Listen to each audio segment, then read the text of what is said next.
Ni hao, salut à tous. Nous voici dans la 6e vidéo concernant le bâton. Nous allons voir aujourd'hui donc les pics. Le bâton commence à ne plus avoir de secret pour vous. Nous allons donc continuer sur cette lancée. J'espère que ça vous plaît et que vous prenez plaisir à la manipulation de ce fameux bâton.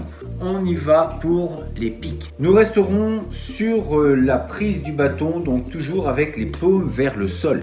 Alors ici, 1, ramener, 2, 3,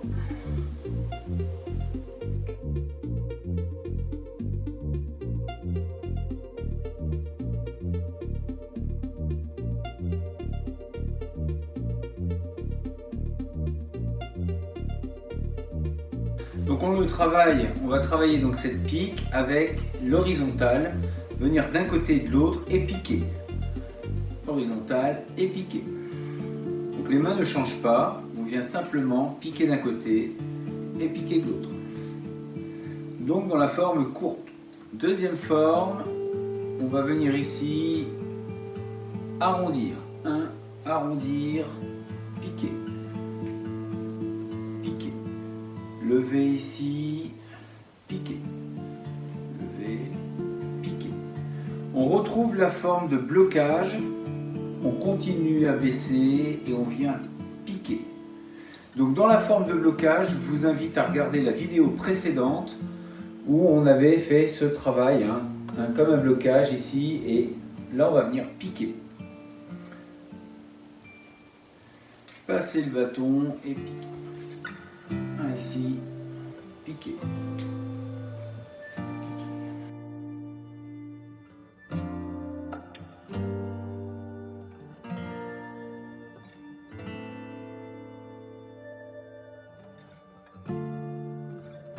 Donc, ici, ici, et ensuite, une fois qu'on a piqué, on va arrondir.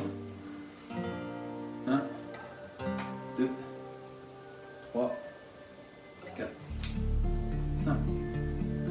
Ensuite, on va commencer à faire circuler les mains sur le bâton. Donc, pour la prise moyenne, en fait, on va faire, là c'est la forme courte de pique. On va voir la forme moyenne, mais pour ceci, avant, on va apprendre un petit peu à venir changer la distance des mains sur notre bâton. Donc, ici et ici. On ramène. 1, 2. Et on ramène les deux. Première, vers l'extérieur, on ramène et on va piquer. On ramène. 1, 2, piquer. 1, 2, et on pique.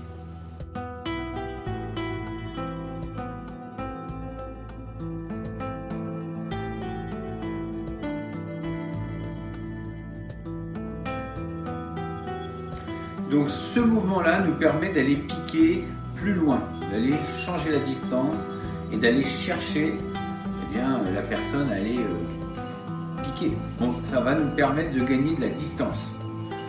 Ici très court et ici on va chercher plus loin. La forme courte, 1, 2, 3, 4, ici, piquer. Ici, piquer. C'est un peu comme du billard. On va faire coulisser ce bâton dans la main. Au moment où je passe ici, je vais reculer ma main. Je recule et je pique. 1, 2, 1, 2.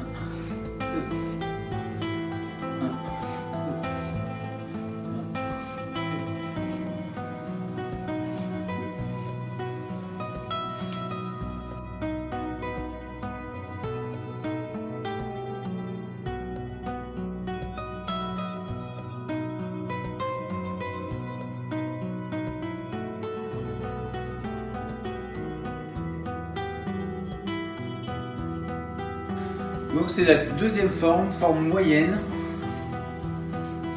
Ici. En même temps, le poignet va vriller légèrement pour donner ce mouvement un peu spiralé au niveau du bâton. Donc la main vrille. Comme si on voulait, comme une vis. Le bâton va avancer en forme spiralée. Donc distance moyenne. Distance moyenne. Et ensuite la distance longue, où on va vraiment, donc pour le coup, venir en bout de bâton, deux formes pour la forme longue. On va venir ici, on va réunir les mains. Et la deuxième, c'est on va lâcher la main pour aller chercher encore plus loin. Forme longue.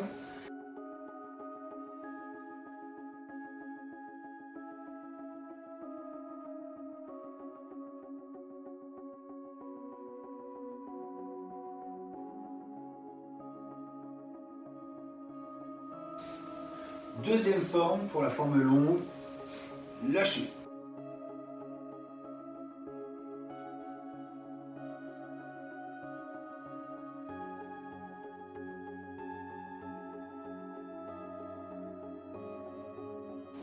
Ça permet de vraiment gagner une très longue distance.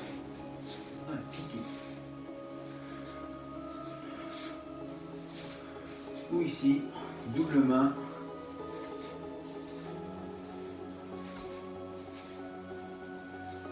Alors nous avons quelques exercices également pour le renforcement du poignet.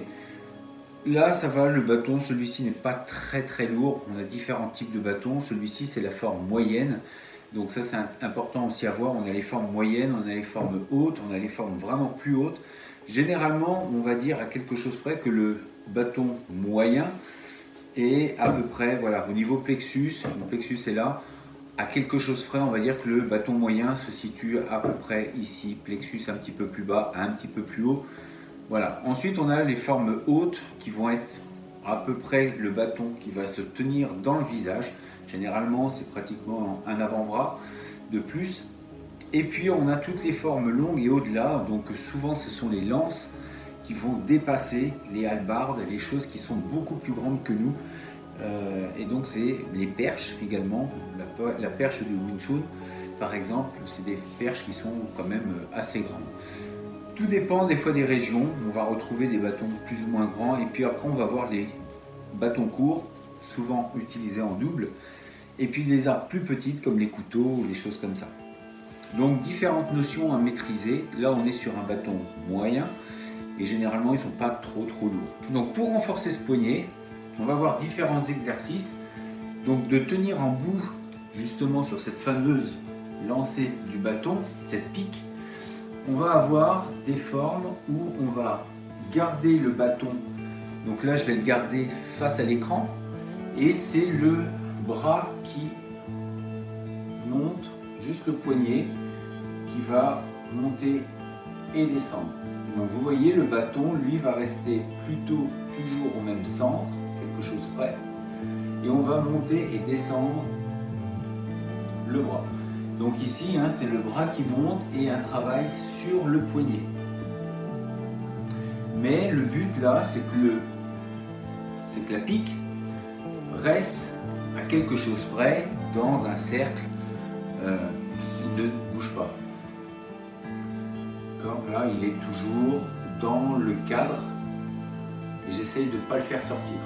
Deuxième exercice, c'est la main qui, elle, ne va pas bouger et pour le coup, c'est le bâton qui, lui, bouge. Donc ma main, elle va rester toujours au même niveau, à quelque chose près, on est bien d'accord. Mais on va faire en sorte que c'est le bâton qui se lève et qui descend, et lui, et la main, elle, évite de bouger. Donc là, on n'est pas obligé d'aller vite, on le fait et ça va renforcer le poignet. Après, vous pouvez travailler avec des haltères, des traverses de chemin de fer. Petite variante, on va travailler donc la pique devant et la pique derrière. On va enchaîner les deux, donc un coup devant et un coup derrière. Ça va nous permettre de travailler sur cette notion de glisser du bâton.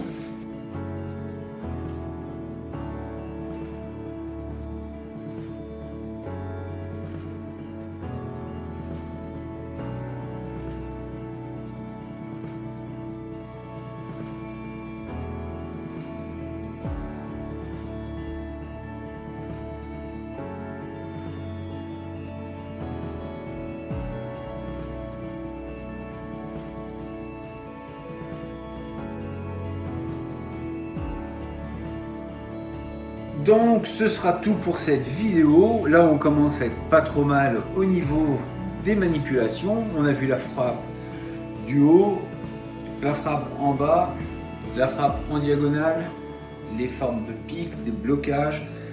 On verra la prochaine fois, je vous le donne en 1000. On va enchaîner tout ça sur un petit enchaînement qui à mon sens est vraiment très intéressant puisqu'on va pouvoir allier toutes ces frappes avec une sorte de petit enchaînement. Donc si ça vous dit, on se dit à demain pour la prochaine vidéo, donc de la petite forme sur les frappes et blocages.